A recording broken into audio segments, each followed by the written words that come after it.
hubiese sido bueno que pudieran haber leído algo para que, bueno, no estén ahora en la explicación por ahí de los temas, no están en las nubes, digamos. Le pido disculpas si en algún momento me tengo que pausar porque estoy con albañiles en casa y, bueno, a veces vienen a la hora que ellos consideren prudente y tengo que ir a abrirles. Bueno, vamos a dar por comienzo la clase. Ahí se ve lo que estoy compartiendo.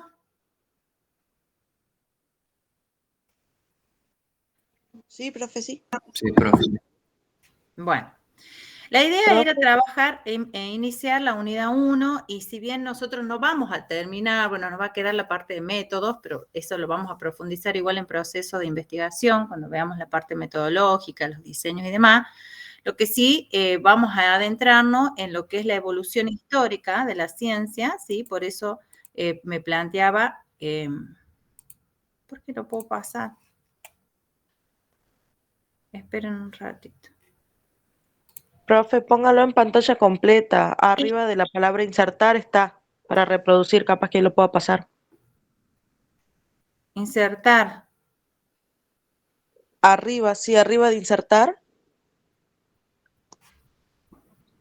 ¿Pero dónde dice insertar? Arriba donde tienen, arriba son las palabritas que están en la barra, arriba de la barra de herramientas.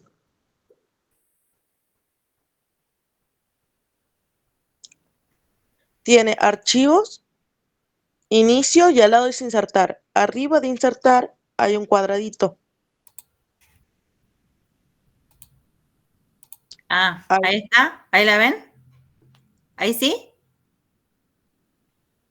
Espera que se tiene que poner en... No, todavía no se abre. Ay, esto de la tecnología. Intente tocar la diapositiva 2 de abajo, a ver si se pasa así. Bueno, ya vamos a intentar. Espérate un poquito, no sé si alguien más quiere ingresar.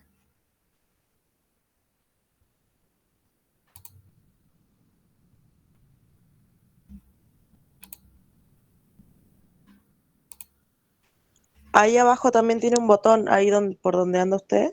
Sí. De donde está el zoom, al lado. Sería antes. ¿De dónde está qué? Donde está la barrita del zoom.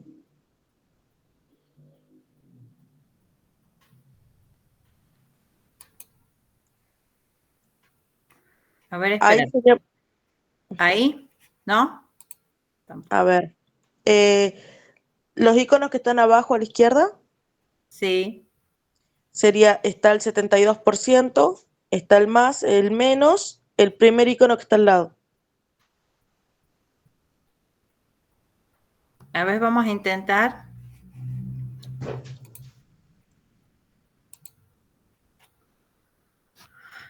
¿Ahí se pasa? ¿Ahí se ve?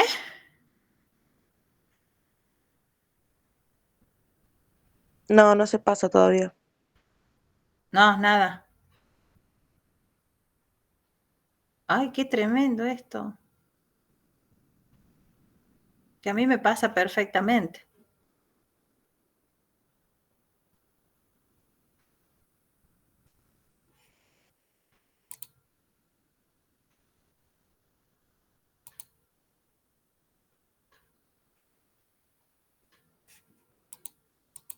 ¿Ahí? ¿Tampoco?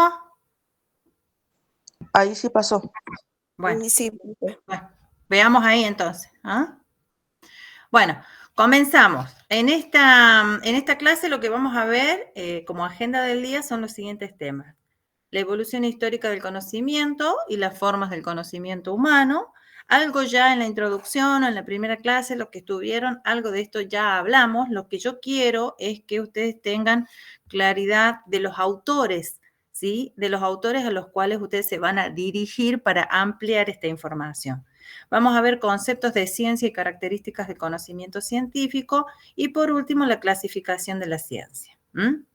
En cuanto a la evolución histórica de la ciencia, ustedes se van a guiar y van a ampliar esto que están viendo acá con la bibliografía de Carbonelli, Esquivel, e Iyazábal, que yo ya se las envié mediante Mayra la semana pasada. O sea, lo que vemos acá es una manera de introducirnos en los temas y que ustedes tengan claridad de las distintas etapas por las que ha atravesado el conocimiento para que hoy nosotros le demos las características de conocimiento científico. Siempre nos hemos preguntado acerca del origen del mundo y de la realidad, ¿no? Y hemos tratado de explicarnos preguntas de sucesos y hechos que acontecen en nuestro espacio, en nuestro mundo, en nuestro contexto, y siempre esas respuestas han estado dadas desde diferentes puntos de vista. En la Edad Antigua, por ejemplo, se explicaba lo que sucedía lo que sucedía en la realidad a partir de narraciones, ¿sí? Se contaban acontecimientos reales que era de alguna manera lo que le daba sentido a esto de la vida, cómo nace la vida, cómo aparece el humano en la tierra, ¿no? Todo esto a través de mitos y representaciones mágicas, que muchos de esos mitos y representaciones mágicas están ligados con el saber mitológico, que ya vamos a ver enseguida. Entonces, se trataba de explicar lo que sucedía mediante ese tipo de narraciones, ¿sí? Ustedes van a escuchar desde el punto de vista religioso, por ahí, muy similar a las explicaciones de esta edad antigua, y están muchos antes incluso, que, bueno, el famoso Adán y Eva, ¿no? Hecho de barro y todas esas explicaciones que se trataban de dar desde mucho antes. En la antigüedad todavía había esos resabios, vamos a decir, de narraciones mitológicas y mágicas, aunque empiezan a aparecer con mayor fuerza el pensamiento de los filósofos, ¿sí? De los griegos, que intentaban de a poco introducir el tema de la razón para las explicaciones. Pero eso se va a dar fuertemente en la Edad Media, ¿sí? Lo de la razón va a estar mucho más afianzada en la Edad Media.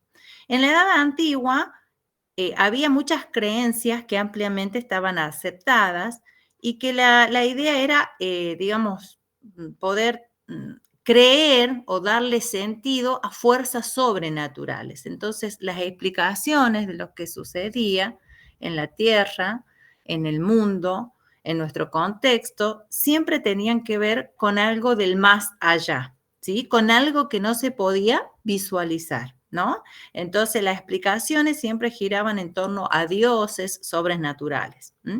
Es en la Edad Media, estamos ya centrándonos en el siglo XVII, en el siglo XVIII, donde, en el siglo XII, en el siglo XIII, donde ya confronta la explicación de los griegos, ¿sí? Es decir, ya ahí con fuerza aparecen los griegos para develar la realidad utilizando la razón. Ahí sí la razón empieza a tener mucha más fuerza y se empieza a dejar de lado de a poco estas explicaciones o narraciones desde las fuerzas sobrenaturales.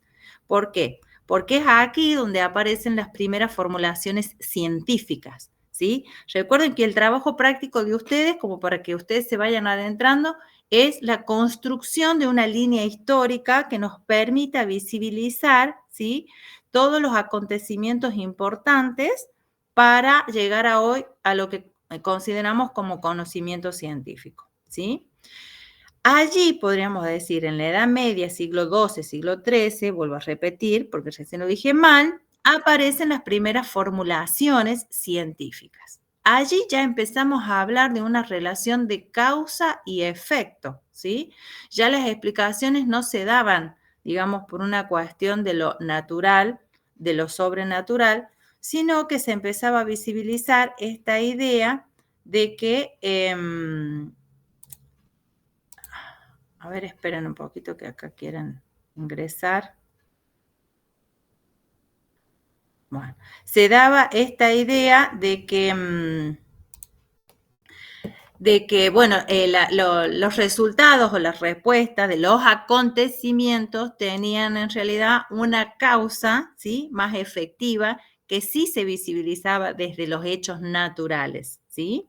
Por eso siempre yo les decía que las ciencias naturales han sido como, digamos, han estado en un apogeo durante muchos años porque todas las explicaciones se daban en base a esta relación de causa y efecto. Entonces, de repente, las lluvias, como les decía en el ejemplo de la clase pasada, no sucedían porque las lluvias y truenos porque los dioses se enojaban, sino que esto tenía una causa que se explicaba desde la física. La razón empieza a aparecer con mucha más fuerza y es la vía para conocer la verdad, ¿sí? Entonces, ¿y cómo, digamos, trabajamos esto de la razón? En la edad media se ve mucho esto. La cuestión está que también les hablaba la clase pasada que tiene que ver con los juicios, las preposiciones, ¿no? Es decir, buscar la lógica de alguna manera en las explicaciones que uno iba a dar. Que antes no, digamos, en la edad antigua la lógica, digamos, no estaba bien consolidada en ese punto. Se busca la explicación de los primeros principios y causas a través de un esfuerzo especulativo.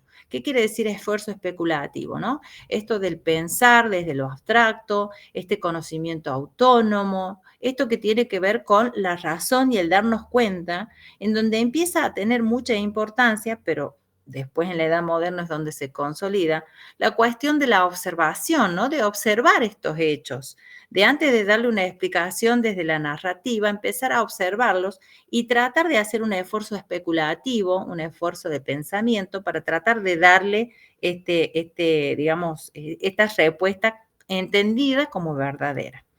Empiezan acá a haber formulaciones de procesos universales para llegar a los procesos de abstracción, es decir, se empieza a generalizar, ¿sí? El conocimiento que se empieza a concebir, ¿sí? Y eso implica llegar a procesos de abstracción, ¿sí? Algo abstracto, algo que por ahí, digamos, deja un poco de lado lo real para empezar a darle lugar a esto de la razón y del pensar. Es en la edad moderna, ahí sí estamos hablando del siglo V hasta el siglo XVIII aproximadamente, donde sucede la Revolución Francesa. Miren todos los siglos, o sea, esto que yo les digo en pocas palabras, ¿no?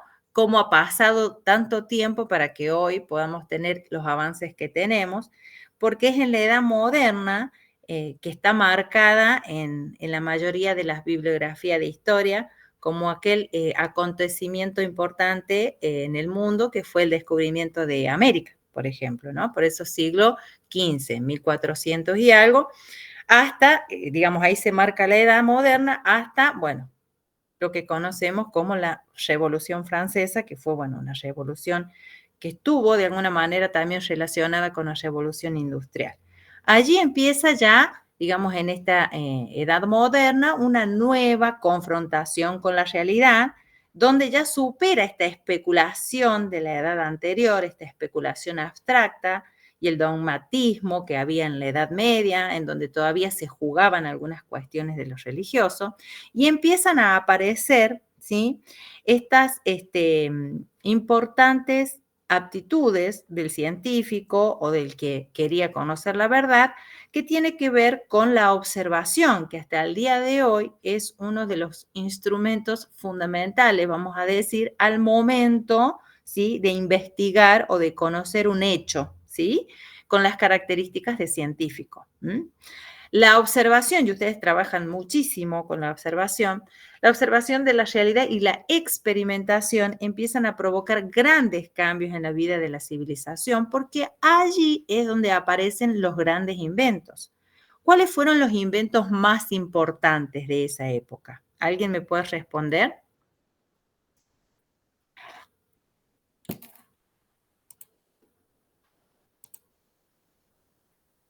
¿Alguien me puede responder? El motor a vapor, profe. Más fuerte. El motor a vapor. El motor a vapor. ¿Alguien más? La imprenta. La imprenta, muy bien.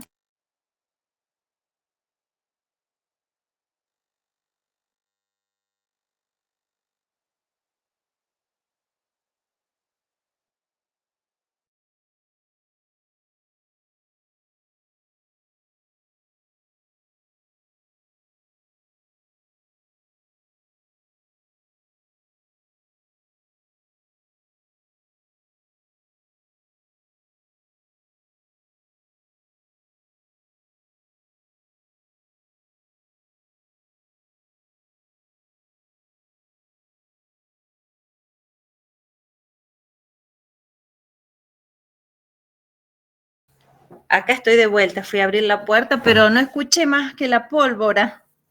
¿Están durmiendo el resto?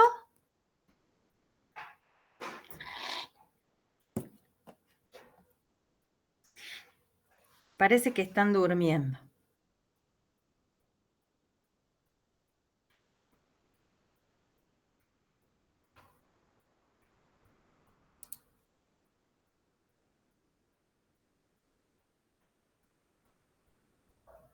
¿Están todos ahí? Sí, profe.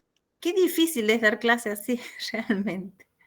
Bueno, esperemos que algo entiendan. Ya vamos a ver reflejado en el trabajo práctico si algo de esto se entendió. Bueno, los inventos, la pólvora, la escritura, el reloj, ¿sí? Cuestiones que hasta antes no existían. Esas nociones, como el tiempo y el espacio, no se medían mediante instrumentos que sí fueron ya, digamos, elaborados o inventados en esta época. Allí la ciencia aparece ligada a la experimentación porque, bueno, aparecen grandes pensadores, grandes científicos como Galileo Galilei, Copérnico, Newton, cada uno de ellos, digamos, con su especificidad en los conocimientos que a ellos le acontecen, que en ese momento tenían que ver con la astronomía, la física, ¿sí? Newton en la teoría de la relatividad, Copérnico, ¿sí? ¿Qué era Copérnico? Era un astrónomo, ¿sí?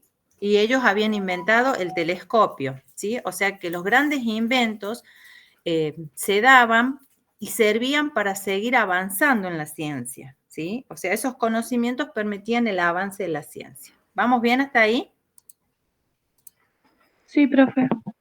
Bueno, Sí, voy a profe. pausar un ratito, me voy a cambiar de lugar, aguárdenme un segundo.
Ahí volví, ahí volví.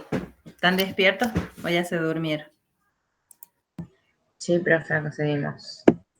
Sí, profe, acá estamos.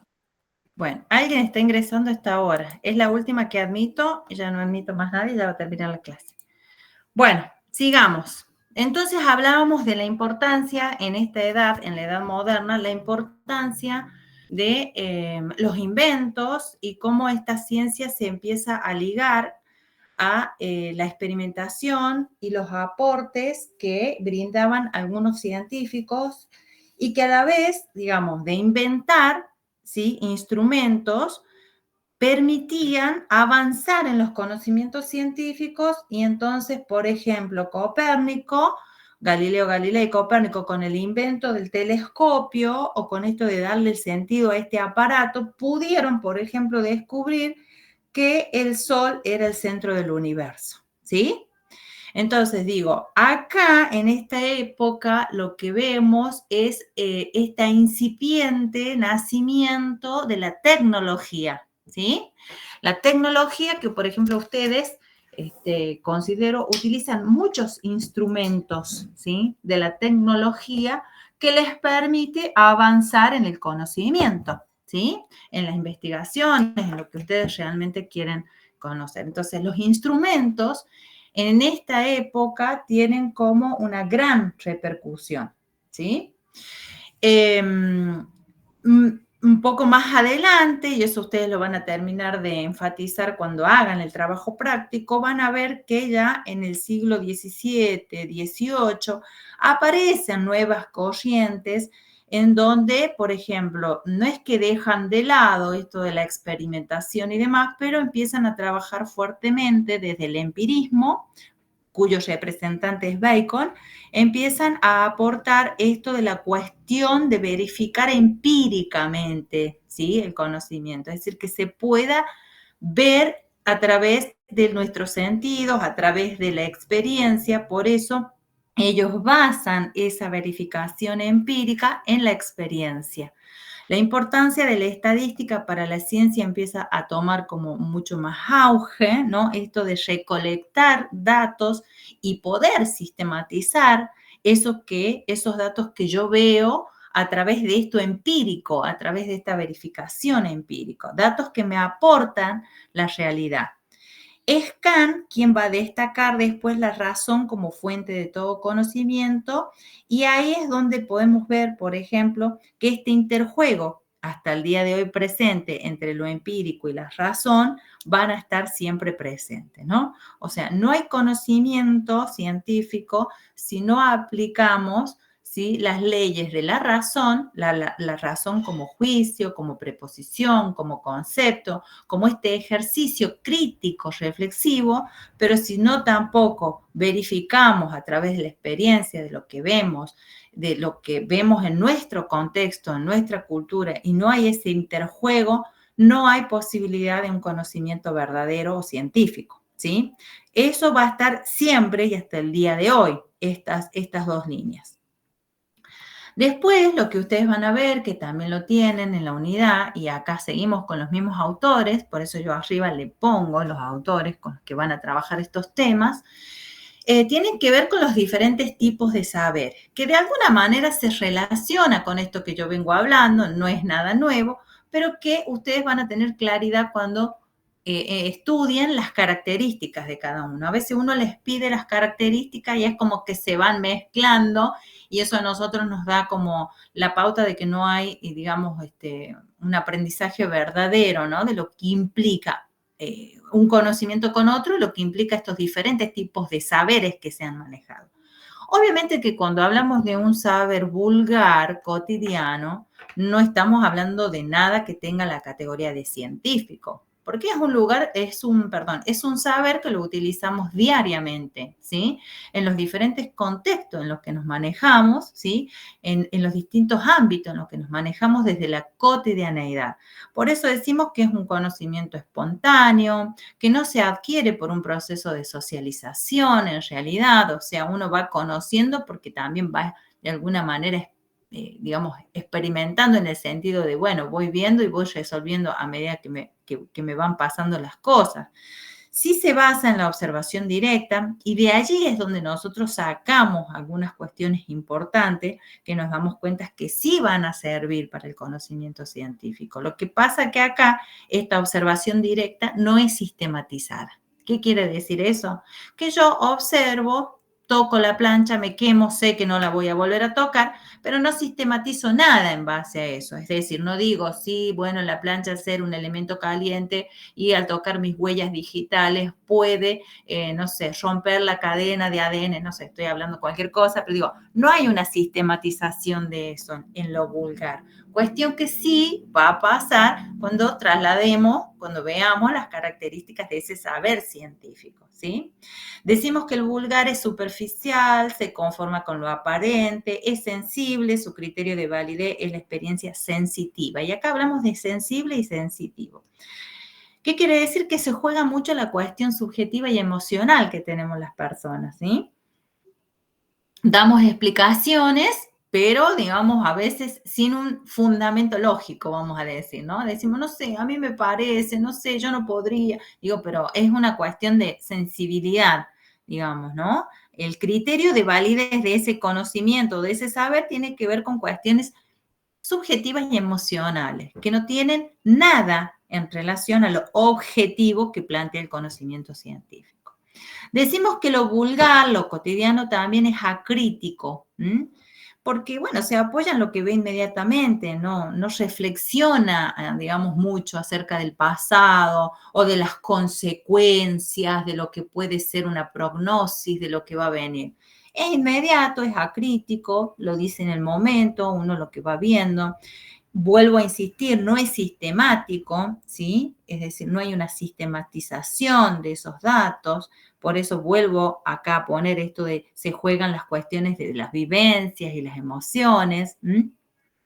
Y su debilidad justamente es la falta de argumentación y explicación racional, ¿no? Esto que yo les decía, no hay un argumento, no hay un fundamento, no hay un juicio, no hay una proposición, no hay una crítica reflexiva, ¿no? En el vulgar cotidiano.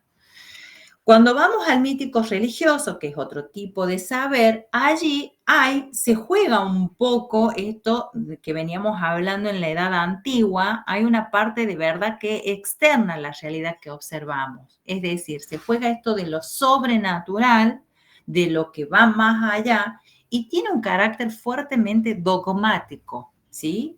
Hay un dogma, algo al que hay que prestarle juramento, como quien dice, alguien a que hay que confiar o defender solamente por una creencia, porque lo creo, ¿sí? Eso es un dogma. Entonces, yo creo que es así, que se juega mucho también esto en las ideologías políticas, ¿no? El dogmatismo. A veces no entendemos, decimos, pero no se va a dar cuenta que, bueno, hay un dogma, hay alguien a quien rendirle honor, en este caso de lo mítico y religioso siempre está relacionado con un dios, contradice lo lógico, ¿sí? Por eso después vamos a ver que el carácter dogmático relacionado con la doxa es lo que, digamos, se diferencia de la episteme, ¿sí? La doxa de la episteme. La doxa, relacionado a esto dogmático, tiene que ver con esto que les estoy hablando ahora, de lo mítico y religioso, mientras que la episteme tiene que ver con lo científico, porque hay una epistemología, que es la ciencia que estudia, que, digamos, se ocupa de ver que ese conocimiento sea científico o no, ¿está? El mítico religioso relativiza datos que se obtienen a través de los sentidos. Es como que, bueno, no les damos importancia porque, recuerden, hay alguien más allá de lo que se ve. No requiere contratación empírica, se presenta como verdad en sí misma, adhiere emocionalmente a una creencia, ¿sí? Y acepta la verdad intrínseca en ese saber revelado, ¿sí? En ese saber que se revela, en ese Dios que aparece y eso es la verdad verdadera, no hay otra posibilidad. Pero cuando le preguntamos el por qué, cómo, no hay fundamento. Es una creencia, es un dogma. Ahora sí pasamos al saber científico, ¿sí? Que es un saber racional por el uso de procedimientos lógicos para su demostración, ¿no? Las preposiciones, ¿sí? La conclusión de esa preposición nos permite fundamentar, justificar lo que yo estoy diciendo. Por eso decimos que es verificable, hay enunciados teóricos que sustentan la validez de su verdad. Es metódico, hay un método, se apoya en un método que opera como regulador y evaluador de la producción científica. Hay pasos que hay que seguir. Sabemos que etimológicamente el método es una palabra que quiere decir son pasos de un camino a seguir, ¿no? Es decir, no es aleatorio lo que yo voy a considerar cuando quiera investigar acerca de algo científico. Después de eso que nosotros aportamos desde el método, empezamos a sistematizar esos datos, ¿sí? ¿Por qué? Porque esa sistematización también nos va a permitir ver esa relación lógica entre sí. ¿Se acuerdan? Yo en la clase pasada algo les decía cuando decía, yo tengo que cuando elaboro un problema, una situación problemática a ser investigada, yo tengo que tener coherencia lógica, ¿sí? Coherencia y lógica con todos los pasos de la investigación, para cuando yo sistematice esos datos pueda haber una coherencia o una correlación lógica. También decimos que es falible, no es definitivo, es provisorio, lo que yo les comentaba en la clase pasada cuando hablábamos de los paradigmas, ¿no? Cómo van cambiando los paradigmas. No para desaparecer los anteriores, sino en todo caso para, digamos, colaborar o ampliar la información de la que ya venimos nosotros trabajando o poseyendo, ¿sí?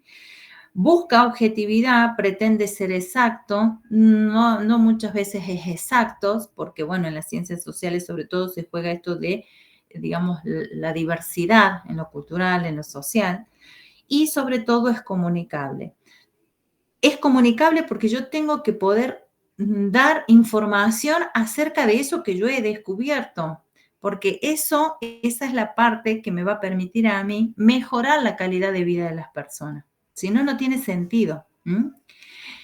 Esto que yo vengo diciéndoles desde lo científico, estas características, son las que muchas veces nosotros les preguntamos en los exámenes finales, ¿cuáles son las características del conocimiento científico?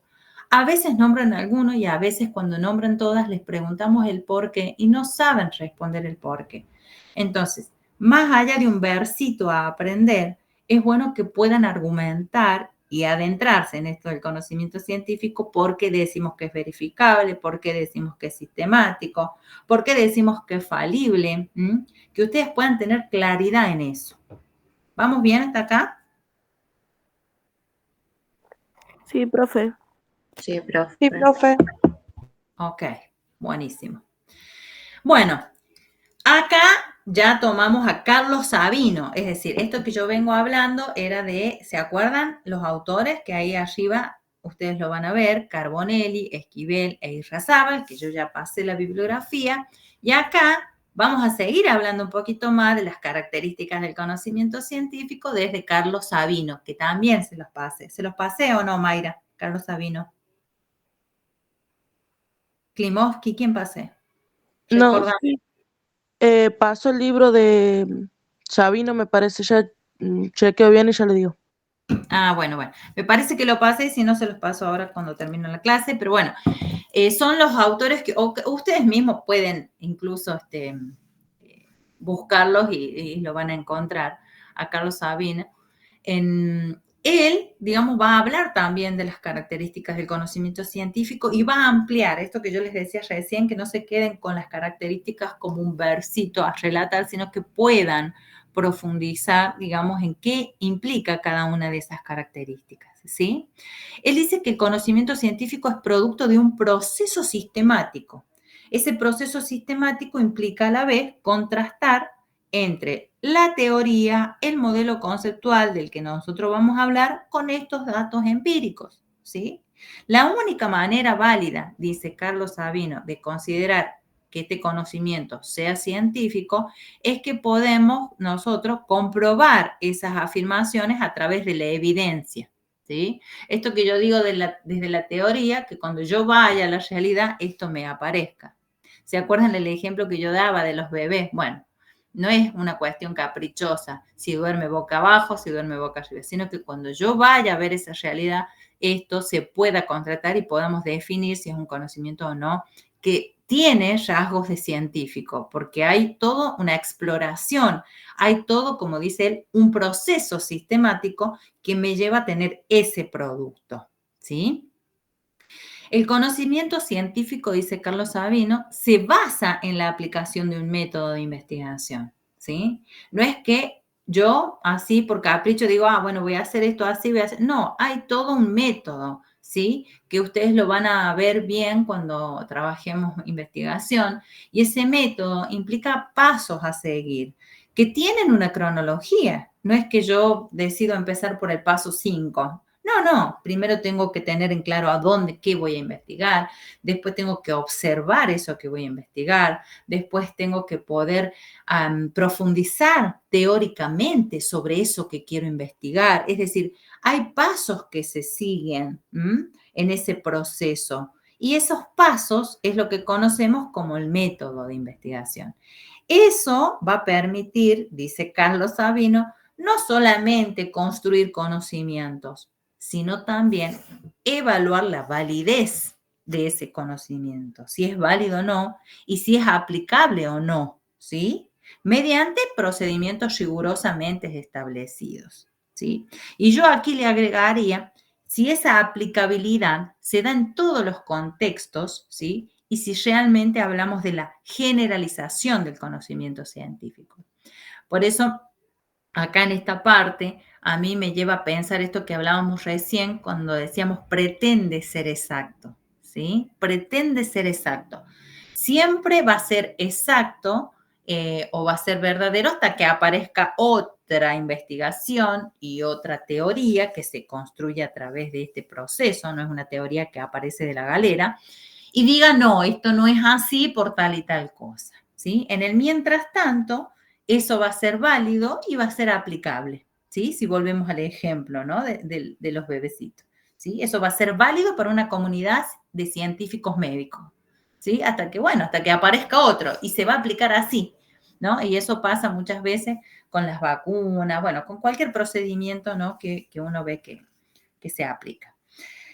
Acá ustedes van a tener esas características que las vimos recién desde Esquivel, ustedes van a tener acá desde Carlos Sabino como una explicación de cada una de esas características. ¿Por qué decimos que es objetivo? ¿Por qué decimos que es racional? ¿Por qué decimos que es sistemático? Ustedes tienen que tener claridad para explicar eso, ¿sí? ¿Por qué decimos que es objetivo? Porque la realidad del objeto es lo que describe o explica, lo explica tal cual es. Tiene que ser algo objetivo, tal cual es, tal cual yo lo estudio, tal cual yo lo veo. No hay nada de subjetividad que me haga a mí decir, ay, me parece, yo creo, yo siento. Para eso está el conocimiento mítico y religioso, para la creencia, ¿no? Bueno, racional, acá ustedes van a ver, hay conceptos, hay juicios, hay razonamientos que se explican desde la lógica, por eso cuando entremos a la unidad 2 ustedes van a ver esto de lógica. La sistematicidad, esto que yo les decía que es organizado, me voy apurando porque ya se va a terminar la clase. Organizada, la generalidad, porque logra que cada conocimiento parcial sirva de puente para alcanzar una comprensión de mayor alcance, y es falible porque, bueno, lo que veníamos diciendo, a veces, digamos, hay una posibilidad de equivocación o de cometer errores o de no ampliar el conocimiento y, bueno, puede venir otro y decir esto no es así.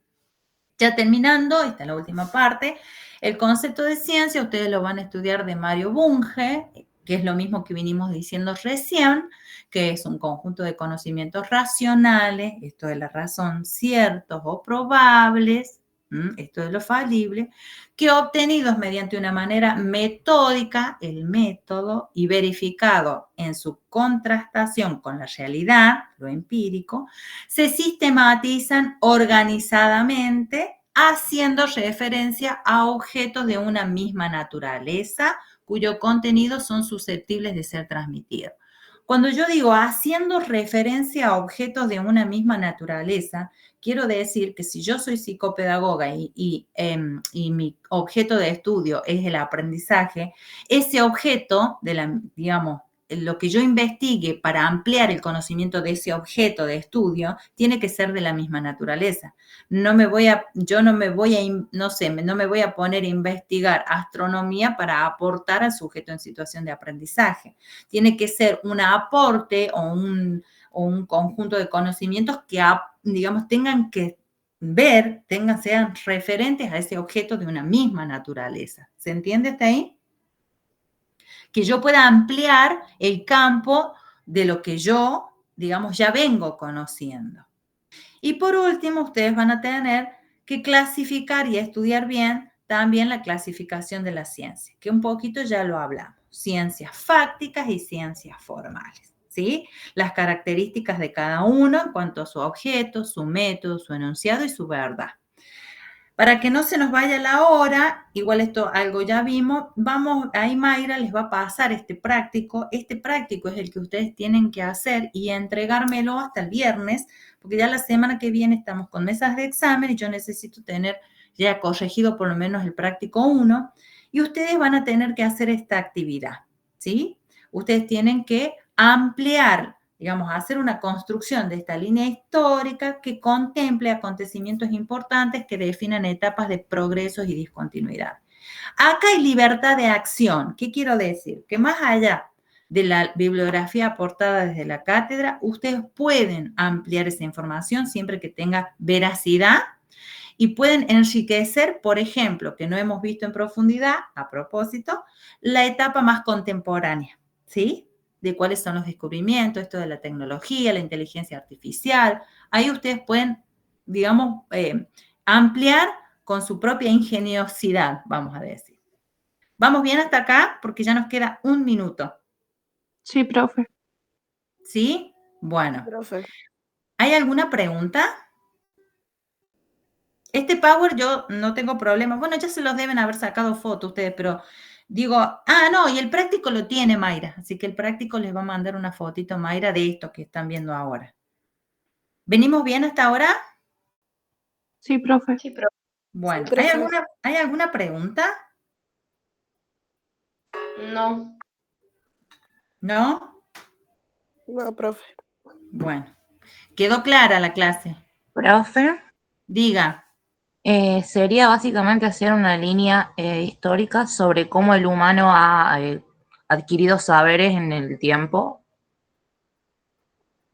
La clase que yo vine dando, ¿usted la escuchó toda? Sí. Bien. Sí, me sonó raro esto del humano, sí, cómo se fue construyendo el conocimiento científico. Obviamente que los humanos estamos involucrados, ¿no? Pero a eso hace referencia. ¿Mm? Cómo ha ido pasando esto del conocimiento que veíamos en la historia hasta llegar ahora a lo que realmente consideramos científico y cada aporte que hay, ¿no? Porque detrás de cada conocimiento nuevo hay un aporte desde la tecnología también. Bueno. Yo quiero que ustedes también amplíen, más allá que tienen bibliografía, que puedan ampliar, que puedan ser investigadores, ¿sí? Dentro de la cátedra, investigadores de, en este caso, este tema, ¿sí? Me ha pasado de estudiantes que han, por ejemplo, consignado el rol de la mujer en la investigación en la época contemporánea. Cuando la mujer empezó a tener, ustedes fíjense que yo vengo hablando Galileo, Galilei, Newton, de todo, ¿vieron? Es como que, digamos, sacándonos un poquito de la clase, es como que todo estaría relacionado con un científico hombre, ¿no? Sin embargo, hay muy poca investigación o muy pocos datos de mujeres investigadoras, por ejemplo. En la línea histórica que ustedes van a hacer, tienen que contemplar, ahí les dice bien claro, acontecimientos importantes que definen etapas de progreso, ¿sí? En la ciencia y discontinuidades. ¿Qué quiere decir discontinuidades? Esto, ¿no? Digamos que, o sea, primero era como lo místico religioso, después era lo otro, después, digamos, aparece la razón, después dicen, no, está lo empírico, después, que puedan hacer esa evolución histórica. Y si ustedes en la última parte encuentran datos que ayudan a ampliar esta información, ¿sí? Con corrientes, con conocimientos, ¿no? Estos que les vengo a decir ahora, como por ejemplo está hoy, ¿qué hay de científico cuando hablamos de inteligencia artificial? Que antes no estaba. Eso hace a la evolución del conocimiento científico también, ¿no? Y a ustedes creo que les puede aportar mucho, o no, no sé, esto para el quehacer profesional de ustedes, esto de la inteligencia artificial, por ejemplo. Pero la idea es que ustedes puedan internalizar esto que dice la bibliografía, esto que la profe trata de decirles ahora con este Power, que ustedes puedan profundizar. ¿Sí? ¿Se entiende? Sí, profe. Sí, escucho. ¿Alguien me habló? ¿No? Bueno. Bueno, si ha quedado claro, mejor así. Es difícil dar clases de esta manera, pero en el fondo, bueno, era la única posibilidad por el momento. Les agradezco. Yo, a pesar de todo, no tengo resuelta mi situación como docente, pero quiero que, por favor, para que no sea un cuatrimestre perdido, ustedes puedan tomar los aportes, ¿sí?, de la clase de hoy y puedan ampliarlo con la bibliografía que ya tienen, ¿sí?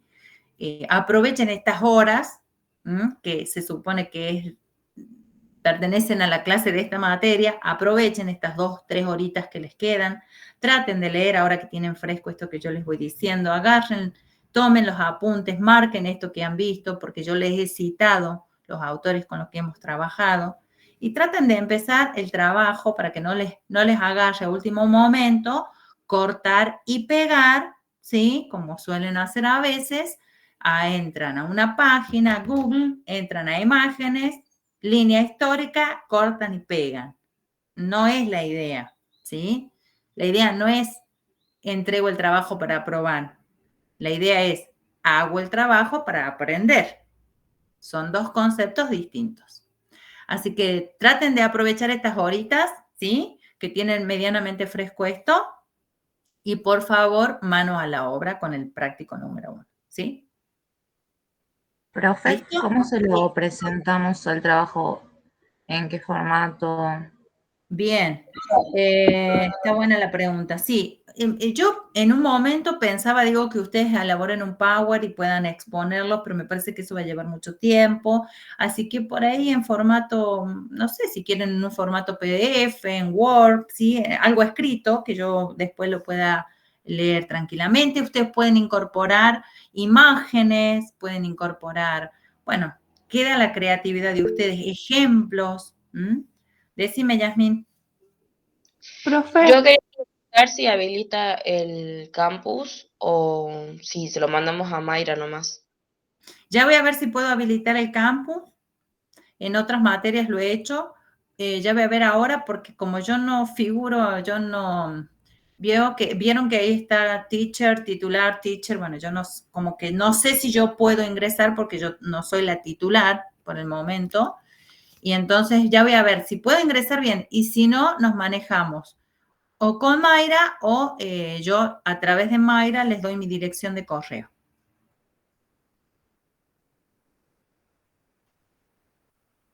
¿Estamos hasta ahí? ¿Alguien más quiere preguntar?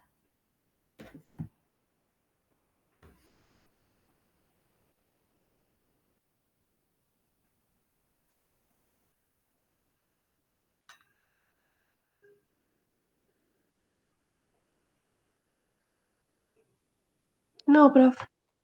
¿No? Bueno, me deja tranquila, quiere decir que han comprendido. Mayra, Sí, profe. ¿se entendió? ¿Quedó Sí. claro? Bueno, genial.